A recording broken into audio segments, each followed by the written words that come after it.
Hello. My name is Bravo Child. And I'd like to explain how these things all come to be. I think there's a certain narrative.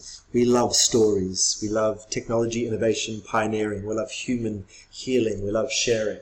And yet, there is a way that it doesn't all quite integrate in the modern society. So I have brought together a few of my selves into one. And I am creating the Post-Human Academy for alien superheroes and mutants. Now this can be direct translations or metaphor. It really doesn't matter in my mind how you interpret what we are doing. So I'm just an actor, aren't I? I'm just a clown, I'm just a jongleur, juggling minds, realities, words, perhaps emotions of my own, or those you superimpose upon me.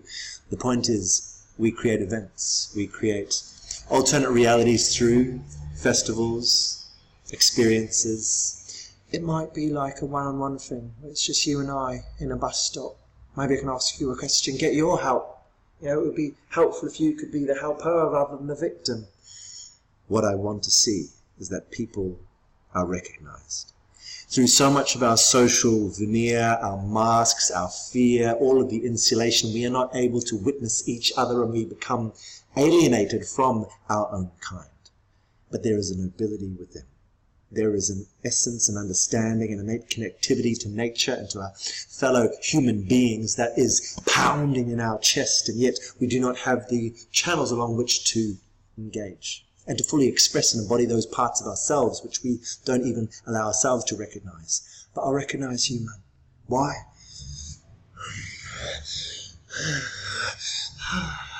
All of these wavelengths, all of these things, all of these emotions, man, we keep them held back because they're weird and they're unusual and they're a bit embarrassing. And so by expressing ourselves holistically, creatively, by stepping into the unknown of self, we become the fool. You become me. You become the clown too. And yet none of us really do that because we have to live respectable lives which people are willing to entrust money into us, or let us be around their children, or partner up with us because they want a home, or rely on us as a part of their business. There's so much fear about how we are perceived. And so we close our own perception down so we can't see reality. So my whole process is a single process. It's trying to engage with this amazing organism we exist as. And the way I do it is through art.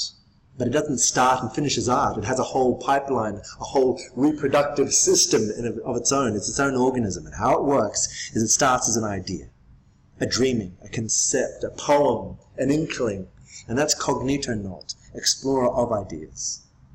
Beyond that, we want to actually have something we can engage with because we are visceral sensory beings. So I like to weave it into clothing or costumes, or maybe it's a picture or a video game. Maybe it's some kind of interactive robot. These are things which are embodiments of ideas, ideas we can hold. Beyond that, we want to have them actually engage with us in real time, a sentient, an experiential happening. And that is watermelon fireworks, whereas you can actually take these concepts in and actually not just hold them or see them or witness them as a picture or an animation. You can inhabit and be a role within it. And that's starting to bleed into open world theatre. Open world, whatever follows, theatre or movies or games or just reality. Open world, without the borders, without the limitations, not living on rails, not having doors we cannot knock on. Why do we create these barriers? Have you ever played a video game and you go and you just can't go through the wall, or there's an invisible barrier, you can't explore that field? It's not the way the universe works. So we are trying to have this facade, this false control, very possessive Western capitalist paradigm overlaid over a wilderness of amazing interconnected possibilities which are symbiotic, where one thing evolves and helps the other, where one thing getting more powerful is not an attack on self. So those people who are in positions of power, those amazing billionaires and celebrities and politicians, you're running a sick system based on scarcity, based on the fear that other people might have a bigger bomb than you, or more money, or more influence, or they'll come and take our jobs, or they'll invade. It's not how this holistic system operates. When one wins, we all win. When there is more power, when there's free education so we can all be elevated, of course it feeds back into society and we all benefit. Rather than having these closed little nodes that we have to defend, Why not make the whole system well? So that's what New Kind Festival is about. That's the current project I'm focusing on. It's not just a festival in one particular location, the location being Tasmania, the date being the 17th of March, but it needs to spill beyond those dates and spaces. This is a project for humanity. I am one of billions, but I am joined by the co-director, Efron Deliri, and I'm joined by an awesome team of the New Kind 100, and I'm joined, and I'm joined, and I'm joined. And we in Kind join those other projects, those other festivals, those other communities who are responding and doing it ourselves. Because too long we've felt an alien to our own system. We felt we've been born into this thing run by monolithic, giant, genius billionaires. But no, it's not. It's run by human beings. And what we are running is currently needing to go, not extinct, because we have this concept of an end, the apocalypse. Romantically, we imagine it, finite. The buildings and trees are leveled, and then the dust settles, and everyone's dead. And oh, the sweet empowerment for one person to be left going, I told you we should have done something, as everyone drifts off into the eternal night. But that's not how the universe works. There is no dramatic ending. There is no curtain fall. It just seamlessly integrates into the next. And so in preparing for the end of the world, you're also preparing for the beginning of the new reality. And it might be slow and gradual, and transitions are okay. But be prepared to change and to completely let go of the things you're invested in, because we are right. You are right. But I can be too. And we need to be right. For example, if I'm going to go across the road, I need to be able to judge if there's enough space between me and the car. If I pick up a berry, is it poisonous or not? All these sort of things. We need to get it right enough, because if you get it wrong enough times, you're going to be dead. The trick is to not associate your own rightness with the societal or moral code or cultural context you've been born into. Because in that case, the fact of needing a monogamous, masculine, feminine, child, house with mortgage, blah, blah, blah, like Facebook, like that becomes identified with our own sense of rightness. And so we will defend that particular mode of existence like we are defending our own innate rightness, which continues our existence. So be willing to change, be willing to unhand the traditions, be willing to let go and detach, because by detaching, it's not that you're left with nothing, but you gain the full value and potential within the unknown.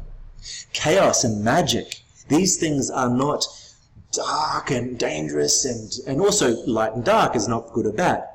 They're just not fully comprehended within the context of the labels which we operate and use so liberally. Label. What's your name? Who are you? Where are you from? What is your job? What's your cultural context? Are you gay or transgender? What's this? Relax the human ego. We're not the center of it all. We are part of this amazing magical shifting, which the magic can become known. It can become tools and technology. It can move from the chaotic, black, nebulous eternity into something that makes sense on the human scale. Me as a human being, living in 2017, with needs to eat and to have friendships and belong to something, all these poetic, philosophic, esoteric concepts can settle down to something quite plain and simple. Something so innate as being open, being trusting, being vulnerable and authentic, admitting when you don't know something, admitting when you're wrong, but also having the courage and generosity to allow others to witness your power, to protect, to serve, to be the medicine for each other. All these things are possible. So this is a philosophic address, but it's also at the heart. It's part of the stories we're telling each other. Because we've known for a long time it was coming. And you've stood among titans. You've been waiting for the nobility to rise once more. And I'm not sure it's me, really. I'm just like a juggler.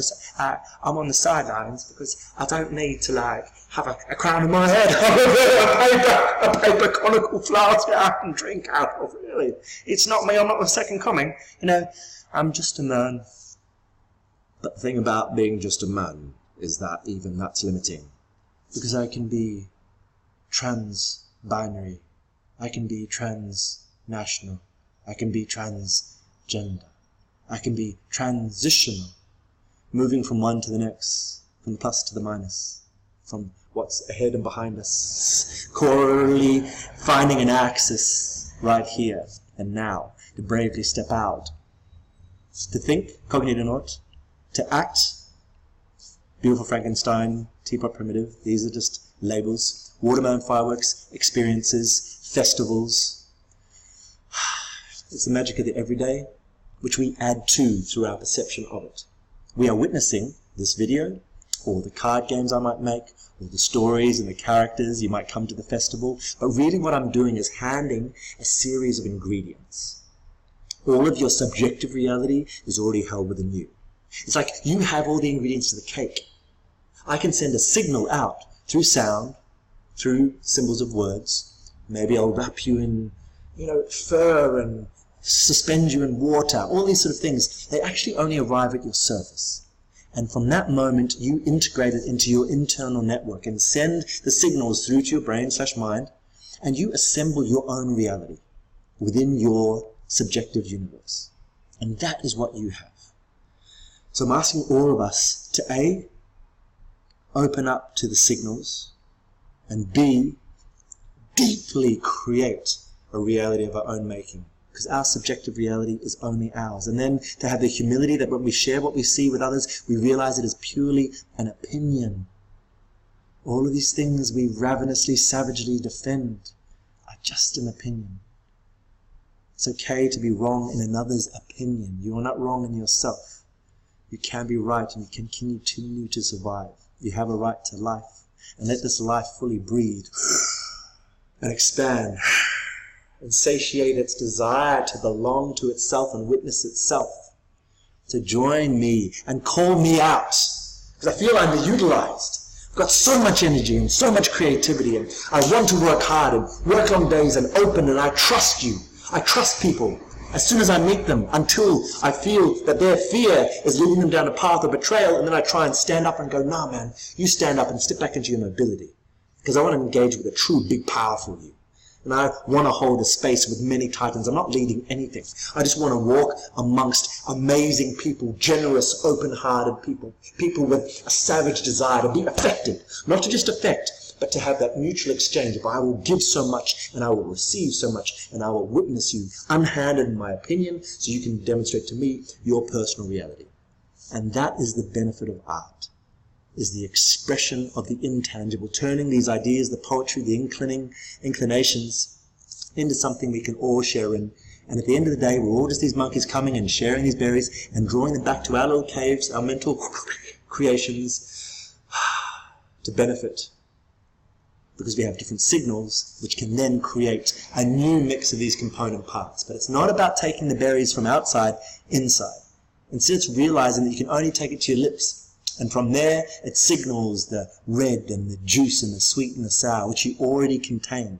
And you will just have a different composition and a different subjective experience of the things you already hold. You need nothing else. Detach from the things that are external. Be open to the fullness of us.